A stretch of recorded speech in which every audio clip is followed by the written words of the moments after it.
నవోదయ విద్యాలయాల కోసం స్థలం ఇవ్వండి, నిజామాబాద్ జైత్యాల జిల్లాలో భూమి చూపించండి, ఆర్ఓబి నిర్మాణాల పెండింగ్ బిల్లు మంజూరు చేయండి, జక్రాన్పల్లి ఎయిర్పోర్టు ఓఎల్ఎస్ సర్వే చేసి కేంద్రానికి నివేదించండి, సీఎం రేవంత్ రెడ్డి కొన్న బీజేపీ ఎంపీ ధర్మపురి నుంచి సానుకూలంగా స్పందించినటువంటి ముఖ్యమంత్రి అంటూ చూస్తున్నాం. సో ఇక్కడ చూడండి, చాలా అరుదైనటువంటి సిచ్యువేషన్ ఇది.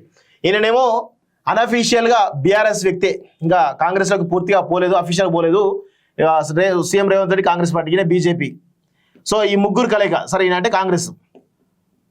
సో ఇట్లా గతంలో ఏనాడైనా గత 10 సంవత్సరాల్లో ఒక ప్రతిపక్ష నాయకుడు పోయి కేసీఆర్ను కలిసి మా కాన్స్టిట్యున్సీకి ఇది ఇవ్వండి, ఈ అభివృద్ధి పనులు చేయండి అని చెప్పేసి ఒక్క సంఘటన కూడా ఉండదండి. ఏదో అరకొర ఉంటాయి తప్ప ఎక్కడ ఉండవు. కానీ ఇప్పుడు ప్రస్తుతం ఈ ప్రభుత్వంలో ఈరోజు సీఎం రేవంత్ రెడ్డి అధికార పక్షాలకు సంబంధించిన ఎమ్మెల్యేల కంటే ప్రతిపక్షాలకు సంబంధించినటువంటి ఎమ్మెల్యేలు ఎమ్మెల్సీలే ఎక్కువ కలుస్తూ ఉన్నారు.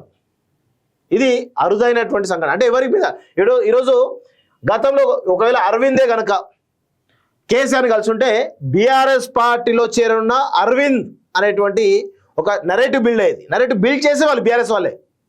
కానీ ఇప్పుడు స్వేచ్ఛగా ఈరోజు అరవింద్ సీఎం రేవంత్ కలుస్తూ ఉన్నారు కాబట్టి ఎక్కడ కూడా పార్టీ మారుతాడనేటువంటి ఒక చర్చ ఎక్కడ కూడా జరగట్లేదు.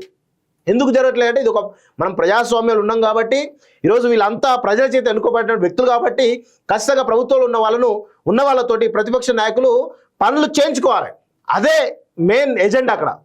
సో దానికోసం ఈరోజు పరిస్థితులు మారుతూ ఉన్నాయి. కల్వకుంట్ల రాజ్యంలో ఈరోజు అలాంటి పరిస్థితి లేకుండే అసలు ఎమ్మెల్యేలకు వాళ్ళ సొంత పార్టీ ఎమ్మెల్యే మంత్రులకి అపాయింట్మెంట్ దొరకలే కేసీఆర్ది.